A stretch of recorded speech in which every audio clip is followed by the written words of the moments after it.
If I'm going to waste time, I'd rather do it in a nice hot bath.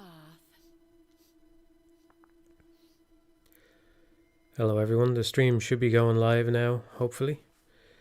For the VOD viewers, before anybody rolls in, for the VOD viewers, I have already completed the game and I have a bunch of weapons, a bunch of stuff. I'm going to limit my play to earlier chapters, but I'm going to be using late game weapons, and I'll probably end up discussing the story since people will probably ask questions about it and stuff. So there's going to be a lot of stuff in here if you haven't played the game that you'll see before, well before your time. So just bear that in mind. If you're trying to go unspoiled, this is not the stream for you. All right? If I'm going to waste time, So I'd rather do it in a bear that in mind, please, as we press on. I'll try and make some effort to limit spoilers a little bit, but you should just assume that this thing will spoil the whole game for you. If you watch this without curating your experience at all, the whole game is going to get spoiled on you. Okay, so you probably don't want to watch if you haven't played it. Okay. Yeah, this will be available to view later for anybody looking at it now. Live, this will go up later. It should anyway. All the things do that automatically.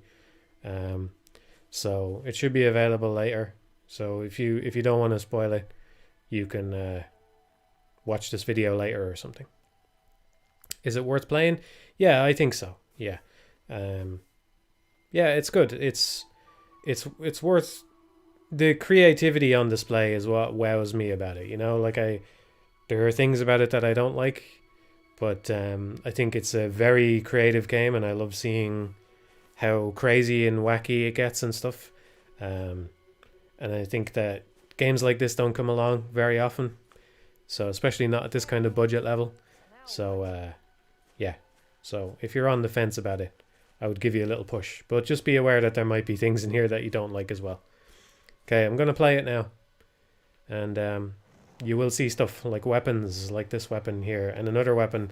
I have a second weapon equipped. It's a much later game weapon, and I'm going to swap to that in a moment, okay? So, you've been warned. I figure this is adequate warning, and I'm just going to get on with playing the game. What's this? It opens with Umbran magic. We're going to talk about the stuff pre-launch. I don't really see what's left to talk about, It seems like that's all resolved.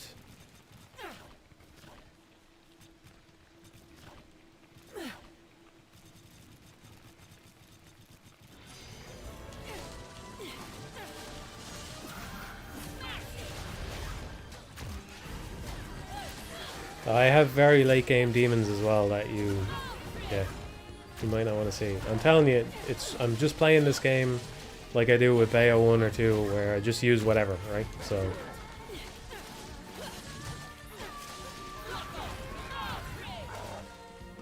and I have no sound as usual as well, so factor that in.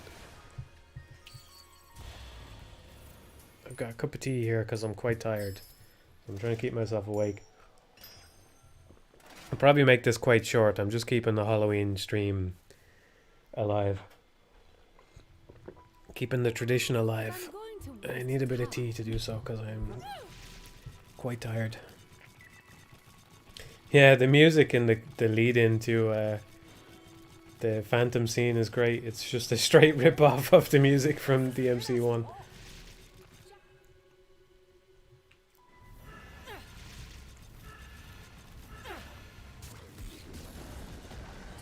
Regrets now, I'm afraid. Bayonetta! Separate vacations for now, then. Good luck. The performance honestly isn't that bad. It's not. It's far from perfect, but it's very playable. I think where it hurts the most is where it hurts in other Bayonetta games is that this game has pause combos, like all the Bayonetta games, and those are always way easier to execute when the frame rate is consistent. You can't really do them consistently when the frame rate might dip and the game might slow down and you might miss the window for timing your button press or whatever. Apart from that, it's very playable, I think, performance-wise. But yeah, it certainly will hopefully benefit from improved hardware down the line. Like I would definitely prefer a more consistent frame rate. I don't know how I feel about the fact that Platinum always seem to push their games beyond what the fucking hardware can handle at any given time. Like, in the one sense it's good because, like, you know, the game's not going to be stuck on this hardware forever. In fact, it may not be stuck on this hardware for very long. The Switch is several years old at this point already, so I would not be surprised if a new one was only a year or two away. And hopefully it'll improve automatically then just playing on the new one. But yeah. But I don't know.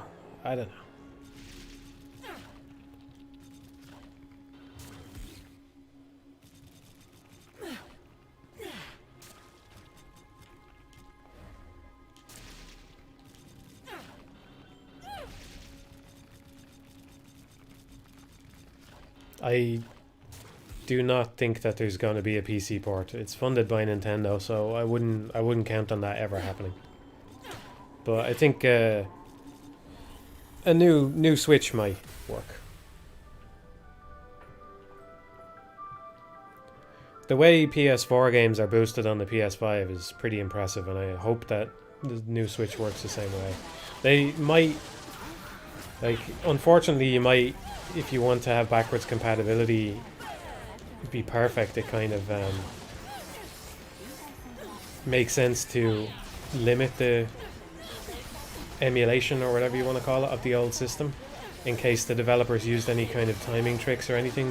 They really shouldn't have been doing that, but hopefully Nintendo doesn't go that route and they just allow it to reach the frame rate cap, whatever it is. Yeah, Bloodborne is locked 30 FPS, yeah. But this game is, well, it's locked 60 FPS when it reaches 60 FPS. I'm sure it would cap there. But what I'm saying is, just assuming a Switch 2 is more powerful and games on it actually run at the more powerful speed, then this game will just automatically speed up if you put it on a Switch 2, a Super Switch.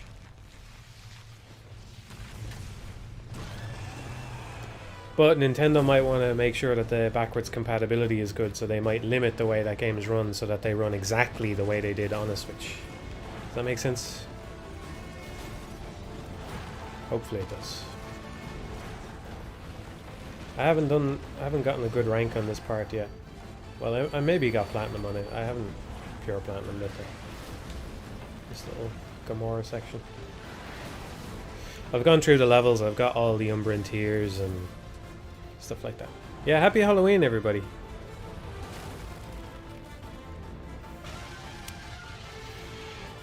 Seemed like an appropriately Halloweeny game. That's why they released it now, of course.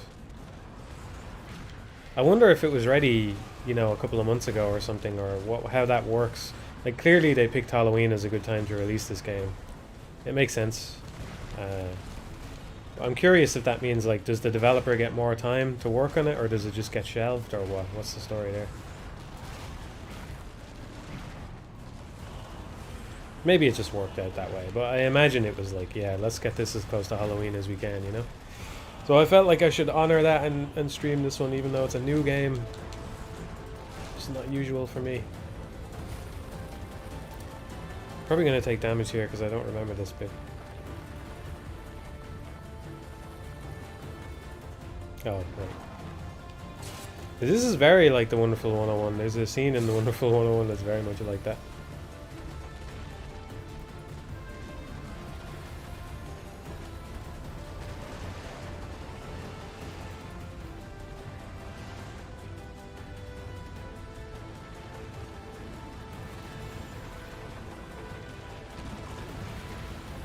Ah, for fuck's sake. Oh, right, yeah. Of course, I was going to take loads of damage in here. It seems really hard to avoid damage in this bit. I don't know what the fuck they were thinking with this bit.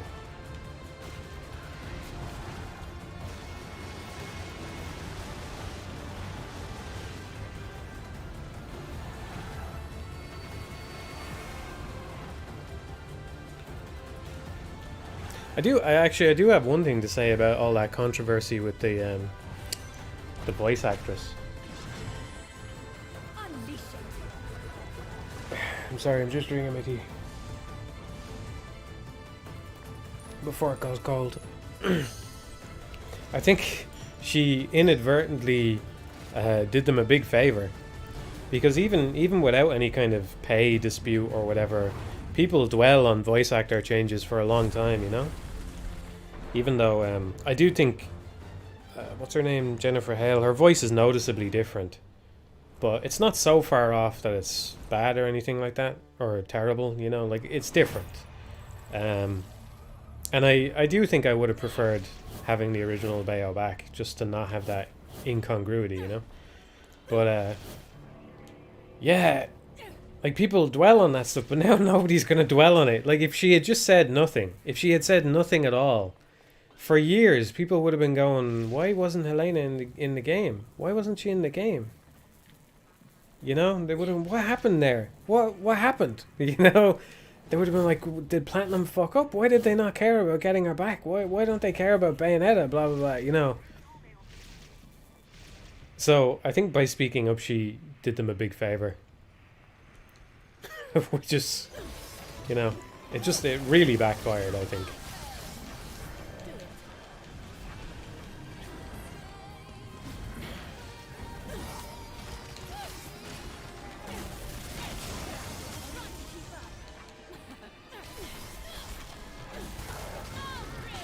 Now's your chance.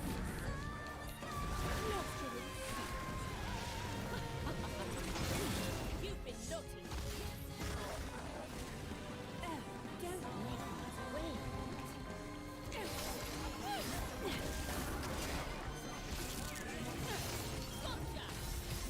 Fuck. I keep getting the weapon change and the demon slave buttons mixed up. That's been the thing that's fucking me up the most so far.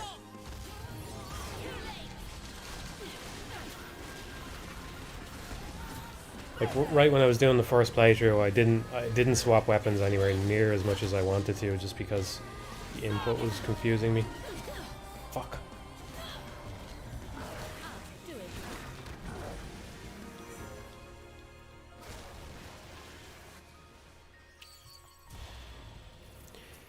The performance hasn't bothered me, no, but I won't lie and say that it's rock solid or anything. It's definitely not.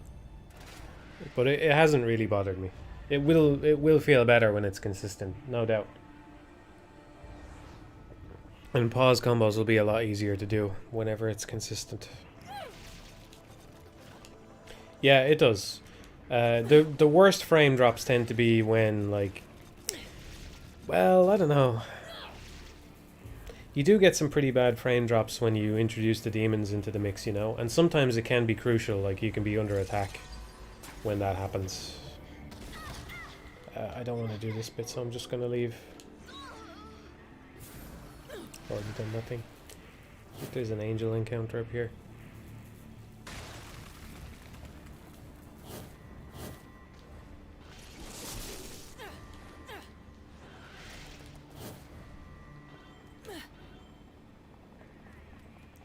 As far as weapons go, yeah, the two I have equipped right now are probably my two favorites right now.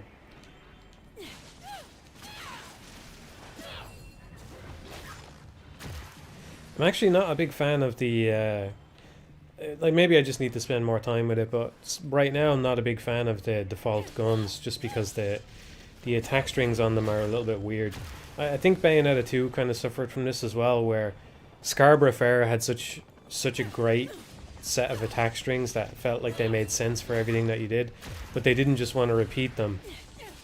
But like if you just punch, I'm not going to bother changing weapon, but I'm pretty sure if you just mash the punch button with Color My World, she ends up doing like a little twirl as the third punch or something, and it just doesn't feel right. It feels like if you're mashing punch, you probably just want to hit whatever's in front of you.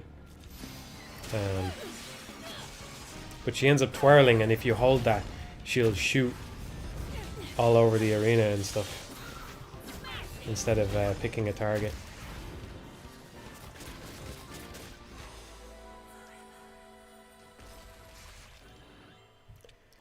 I wouldn't recommend playing it as your first Bayo game, but you can do whatever you want.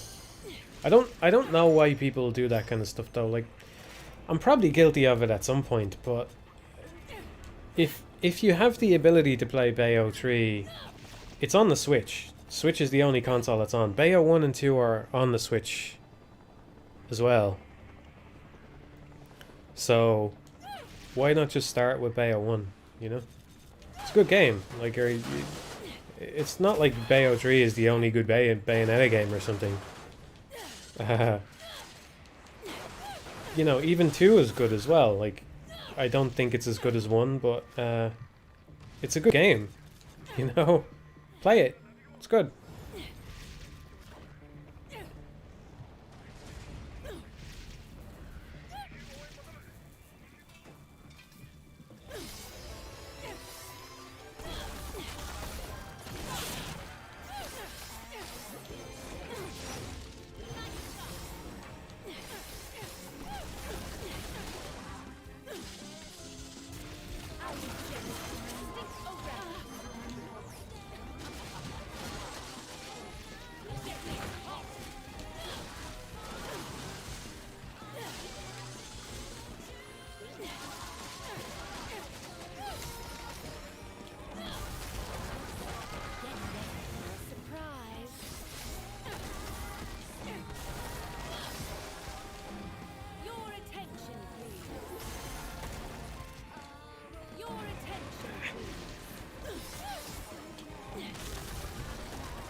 Playing on expert, by the way. I haven't touched non-stop infinite climax yet.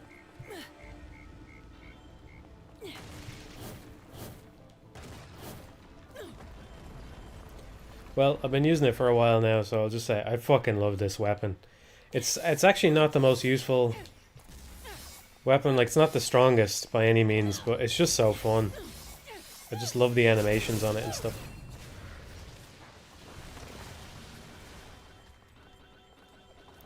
I mean, look at that. It's great. It's so good. I love the effect inside the hat as well. So far, the most impressive thing about this game is the number and variety of weapons. It's fucking insane. It's just insane. Like, the number of actions and things, it's crazy. And yeah, I don't know. Like, I have mixed feelings about some of it. For example, you don't have Umbran Spear anymore. You have like a custom move for each thing, like that, and they're all slower than Umbran Spear. But it's just cool that they're all different. You know, they all have their own little differences and stuff.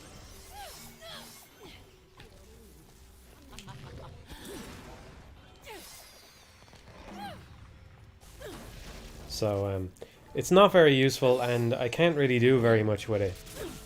Maybe if I get used to the command attacks on this. I haven't really played with the command attacks very much so far.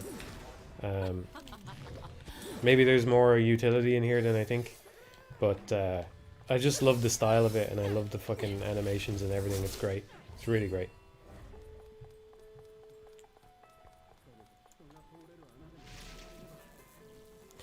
Yeah, I like it more than Bayonetta 2 so far, but I should preface all this with saying, like, obviously I finished the playthrough of this game and I'm streaming it, but if I was going to do an actual review of this game, I would play it a lot more.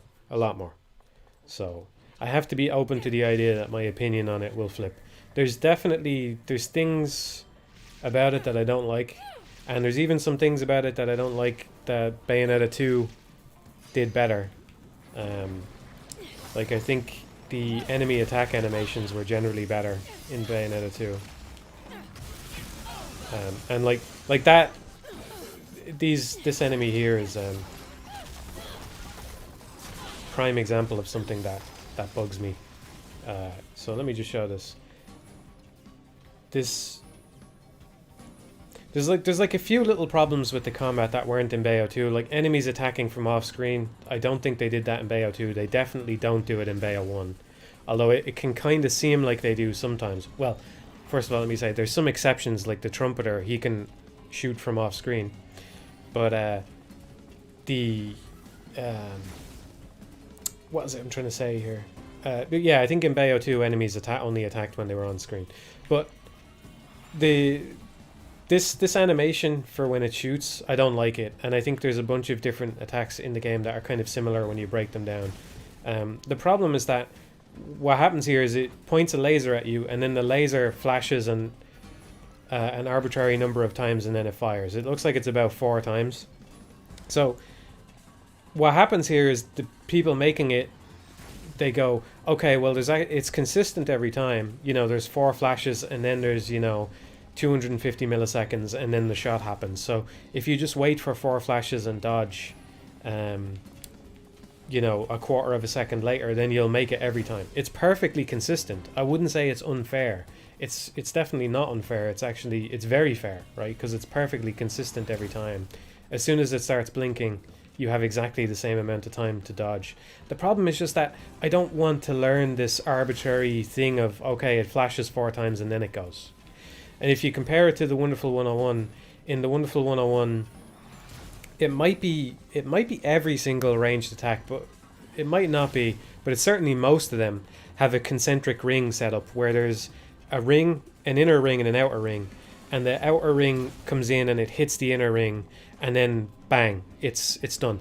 Yeah, it is like what I was talking about in the somebody says initial fairness versus subsequent fairness. It is like what I was talking about in the Beautiful Joe commentary, and like I said, these games are more about subsequent fairness, right? Like there's a lot of things that are probably just going to hit you the first time and you just have to learn what it is, and that's okay because the game is about replaying and getting ranks and all that kind of stuff, right? You can't, like, in some sense you can't, you know, when any enemy does any animation, you can't know what it is until you dodge it, or, you know, you run away, or you get hit for the first time, right? You could always run away from an attack to learn it the first time, blah blah blah, right? So what am I saying here? I'm saying that it's just like, I don't want to have to learn this for all the enemies, you know? A thing that happens as well, this happens in a bunch of games, so Bayonetta 3 is not the only game that's guilty of this by a long shot. There's probably some instances of it in the Wonderful 101, but it's certainly more subdued in the enemies of the Wonderful 101. There's more like, it might happen during boss fights, I would say. And I don't think it ever really happens in the original Bayonetta. Something that happens with a couple of enemies in this game is they just jump off screen up into the air, and then they hit the ground after an arbitrary amount of time, you know? This is far from being the only game that's guilty of this. A lot of games are guilty of it. But this whole idea of, I'm just going to jump into the air and you have to know when I'm coming down, it's just bad. People convince themselves it's okay because it's consistent and you can always get away from it. But it's not fun to engage with, you know? That's my problem. Like, technically, yeah, you can always dodge that attack. You can always know the flashes and pay attention to them and stuff. And I think that was something that Bayonetta 2 did better. I'd have to compare it, but off the top of my head, I would say there's a low-level demon enemy called Hatred or something like that. And it has a beam. It has like a shotgun or something. And the shotgun projects onto the ground, first of all, so that you can see it even if it's behind you.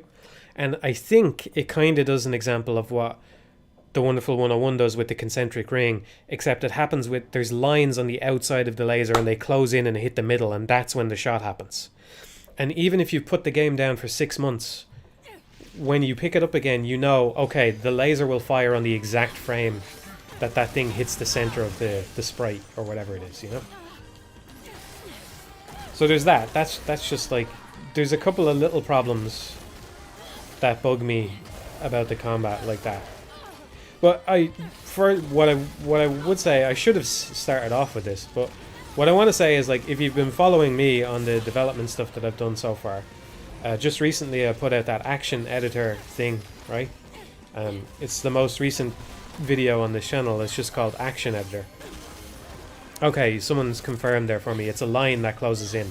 yeah, that's great. Like that's really how it should be, you know. I think Bayonetta 2 has its own problems, but it got that right, whereas this game gets it wrong. So it's not like this perfect trade-off where Bayo 3 is better. And like I think it also has what can I say? It's a trilogy, right? And all the games have their own pros and cons and stuff. I think one thing that this game has in common with 2 is that the time requirements are too tight. Again, I have to be open to changing my mind on this because this is not a review and I'm not ready to lay that down as something yet, but the time requirements in this just seem too tight. It seems like they don't leave you any room to have fun with the enemies or anything, like to play around, to toy around with them a little bit. You know, you don't want the game to turn into just like, oh, you get infinite time on everything, right? I do think the time requirement is good and serves a purpose. But it's just too tight. I think it should be... it doesn't seem as bad as it was in 2, but it does seem like if it was up to me right now, I'd probably be like, put a 20% blanket increase on the time available for every verse. I'm not asking for a huge amount of time, just something that doesn't make it feel like you're so constrained about what you can do, you know?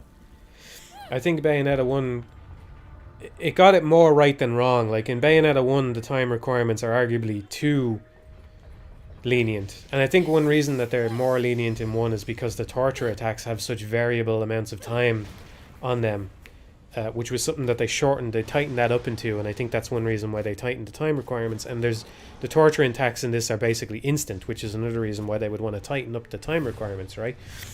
But I think Bayonetta 1 got that more right than wrong. It was like, it was maybe a little bit too lenient on time. And you might go, surprise, surprise, he feels this way. But I think the Wonderful 101 struck the perfect balance where like you would sometimes get stung on time, but generally you felt like you had enough, right? It was in a nice middle ground where it wasn't Bayonetta 2 levels of stringent, but it wasn't Bayonetta 1 levels of lenient. It was in a nice middle ground, I think. I think that's something that game got right. But Bayonetta 1 got it more right than Bayonetta 2, I think. Like, I would rather it be lenient than be harsh on that particular thing, you know?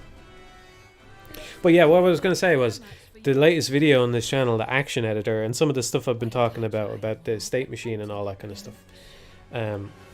Like, this game is fucking insane for that kind of stuff. Like, whatever tool Platinum has, which is the equivalent of my tool, is clearly just on another level. It's like at least 2 orders of magnitude more complicated, right? Because first of all, it has to handle an extra dimension, you know. And secondly, they have done so much with it. It's crazy, you know. Like, you have the character can just break apart in half. There's just all kinds of mad things depending on which weapon you're using that can happen. So clearly this is like, they have nailed that over the years, and they've got like an astonishing version of that. And I think Bayonetta 2 is them just flexing that as hard as possible. Like, this is just 2 weapons. The game has more, and even these 2 weapons, I'm not using them anywhere near to their fullest potential. There's like all kinds of moves that I haven't even done on these things yet. And you know, you combine this with all the demons that you have, it's just astonishing. Like, I think this game might truly be special in the amount of fucking actions that they've crammed into it. Like, another thing to keep in mind is Devil May Cry, right? There's a bunch of weapons in Devil May Cry, because you've got Nero, that's 1 sword, and then you have Dante, and he has 4 weapons in the newest one, and they have loads of actions, right? But another thing to keep in mind is that Bayonetta has like all these different attack strings. You know, like, there's a single Bayonetta, and whatever, you can complain and say that you don't want that. Okay, fine, whatever, go play Devil May Cry, that's fine. But just in terms of the quantity and quality of the amount of shit that they have crammed into this game, it really is kind of astonishing. What they've done. Like, if this game is special in any way, I think it has to be that. It's just, I'm tempted to go into the menu and show all the weapons that I have, but I'm not going to do that because I don't want to spoil unnecessarily, right? But it really is crazy. It's crazy. Yeah, I agree, Zenny. Like, you know, a lot of the actions do accomplish the same or very similar things. You can tell that they had like the command moves had a certain thing that they do. Like if you spin in a if the command is spin in a circle, the attack should cover an area. You know, and they're similar in that way. So there is a lot of redundancy, but it's crazy how like every time you do the Umbran Spear input now, it's just some different motion applied to it. You know, like that's a different motion from that. It's just different. You can see it if you look at it from the side. It's different. And this thing has a thing where if you hold the button, you'll go into an attack on it at the end. It's crazy how much stuff they've crammed into it. And like here's another example. You know, like yo-yos, and you can throw them, and like they collide with terrain and everything. You know, other weapons don't really have to do this, but these ones do, and they can. You know, Abracadabra doesn't have to do that. You know, like even the bats themselves are just going through the terrain, right? It doesn't really have to care about terrain. Well, I suppose the projectile does, but like this is a projectile, and it comes back, and you know, like you have to have two of them, and you have to animate both of them going up, and they, you know, and they have hitboxes, and it's just like there's just so much fucking stuff in this game. It's crazy, you know. So yeah, I imagine that people will be playing around with this for a long time, just because of the sheer amount of things that you can do.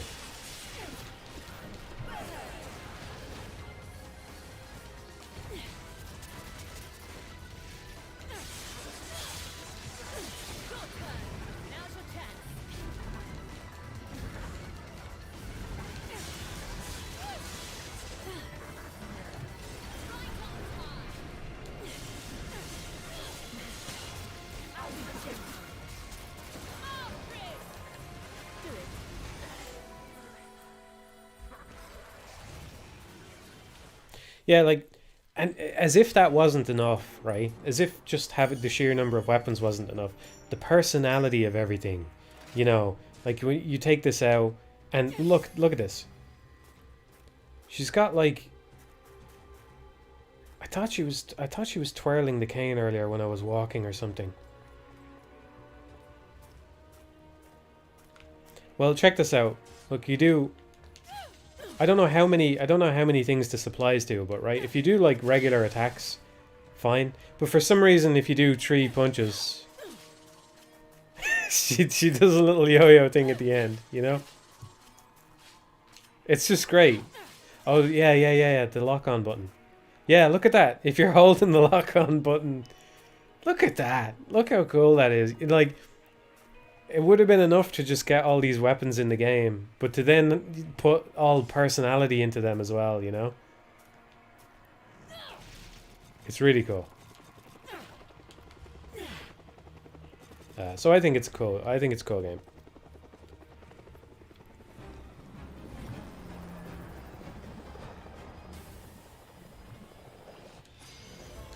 Yeah, I'm fine with them getting rid of the hands and feet thing, because the weapons in this game are really cool. Personally, I'm not a fan of heavy ones. There is one or two that I'm interested in using in this. Like, I might show this at some point on stream, but like, Dead End Express is just fucking crazy for the masquerade alone. You know, it's just crazy. But I think Tartarus seems like it could be a cool weapon, so I might try and use that. I would have preferred another light weapon rather than. There's something like three or four heavy weapons, I want to say, and I think that they're not as fitting for Bayonetta as the light weapons. You know, I like the yo-yos because they're like they're just traditional. I don't know.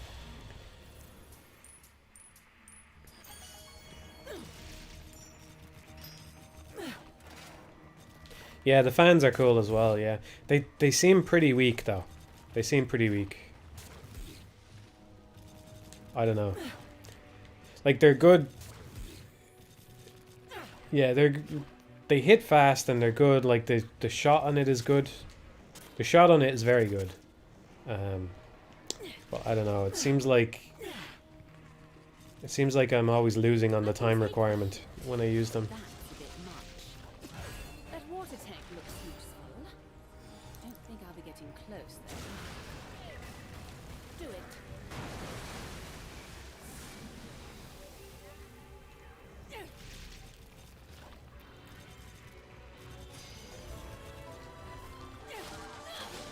Stick around. I'll be gentle. My turn.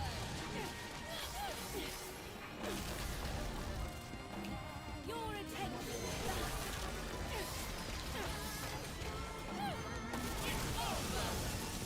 Yeah, I know that, yeah, she's like headbutt skyscrapers and done all kinds of mad stuff. Yeah. Yeah, she does use brute force. I just don't find them that fun, personally. You know. I think part of the problem as well is it's just so much easier to offset with weapons that, like, light weapons that have a nice hold attack on them. They just go so much better with the dodge offset system, you know.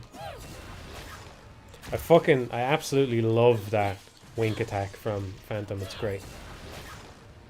I love the other one as well, where he I don't know if this is it.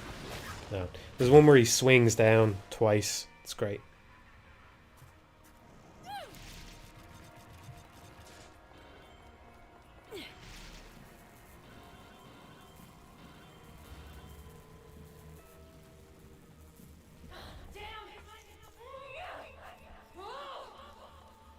Yeah, I could see myself playing this game a lot just to try and play around with the weapons, you know? Like, I want to get better with this cane. I've been using it. I mostly used the yo-yo on my first playthrough, but since then I've been using the cane, and I just wish I was better. I wonder if I'm trying to think now, because the problem with this, like, I love this attack where you get up on top of the thing. Yeah, you can't shoot. It would be really nice if you could shoot while you were doing that. Just to keep the combo active, because it seems like it's hard to keep the combo going. I know you can have a demon out and let them keep it going, but that didn't do damage to me, did it? No. Okay. The bats are great for keeping your combo alive as well. They do decent damage as well, I think.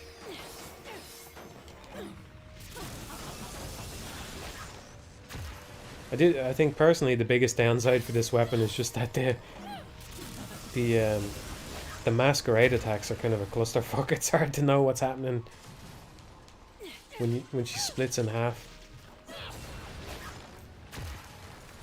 Yeah, I like the ice weapon. Yeah, I do. I like most of the weapons. So far, the only weapon I don't really like at all is G-Pillar. It's a shame because it's the first one you get as well. It didn't make a great first impression on me.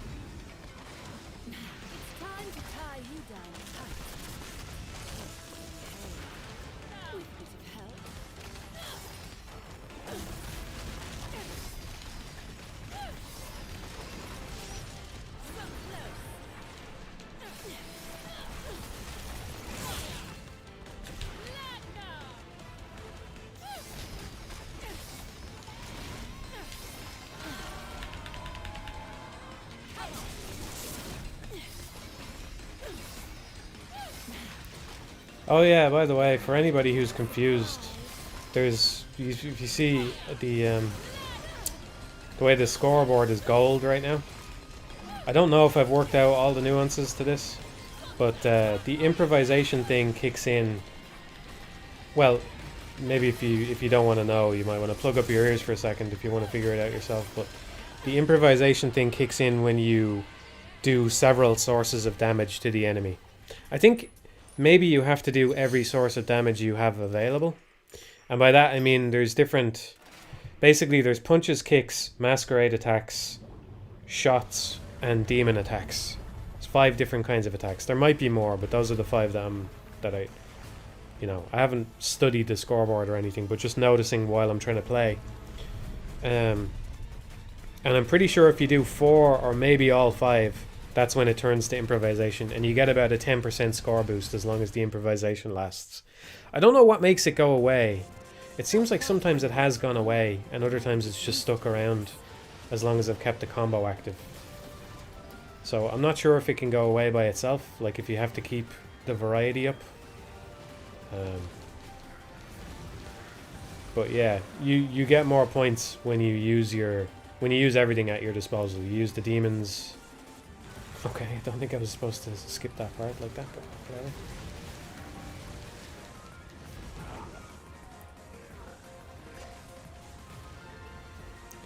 Yeah, most of the time it's lasted forever for me, but I do sometimes feel like it's dropped. Maybe I just got confused because I went into Witch Time, and the Witch Time color overrides the gold. Maybe that's it. I feel like it has dropped somehow without actually dropping the combo. But yeah, it's a little bit strange. Like, I wouldn't want it to be the kind of ambiguous thing that's in Devil May Cry, where you're just kind of judged for variety, but there's no clear idea of what it means by variety. Like, when are you allowed to use the attack string that you used just now again without being penalized for it, you know? But if it's just as simple as just, like, if that's all it is, then there's really what you would just do at the start of every encounter, and I have been doing this and it has seemed to work, is basically just summon a demon, shoot the fucking guy once, you know, do some punches and kicks and get your masquerade attack in, and then you get the improvisation, and then you don't have to care about it anymore, you know? So if that's all it turns out to be, it's a strange addition to the scoring, I would say.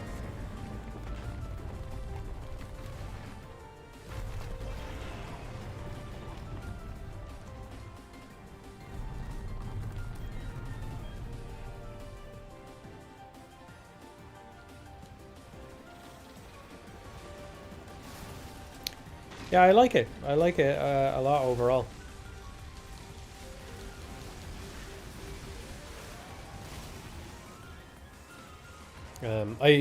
I'm probably going to play this game quite a lot. Like, I'm not even remotely sick of it yet. I will happily spend many more hours in it. Yeah, I don't know. So far, it hasn't come close to dethroning the Wonderful 101 for me. And I would still put Bayo 1 above it. But the thing about this, though, is that it's so different from Bayonetta 1 that, like, it's almost... I mean, it is worth comparing them because they're the same series and all that, you know.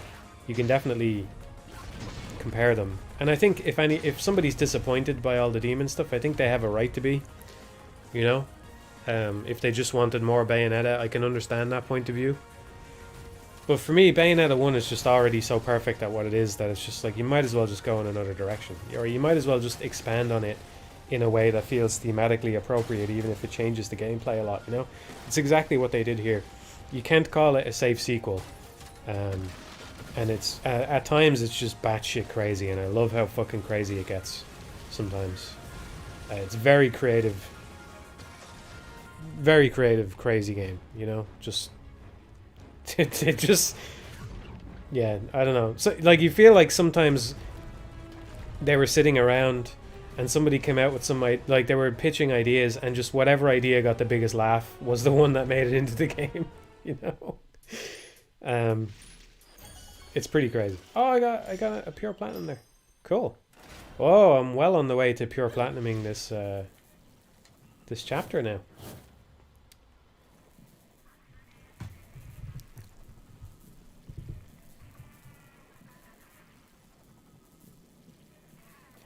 Exactly, Cargrat says it, you know. Okay, this is a spoiler, this is a weapon you haven't seen yet, but, like, I really do feel like they were just sitting down and they were just like, dude, what if Bayonetta turned into a train? You know, like, and they were just like, what? You know, and they were just like, and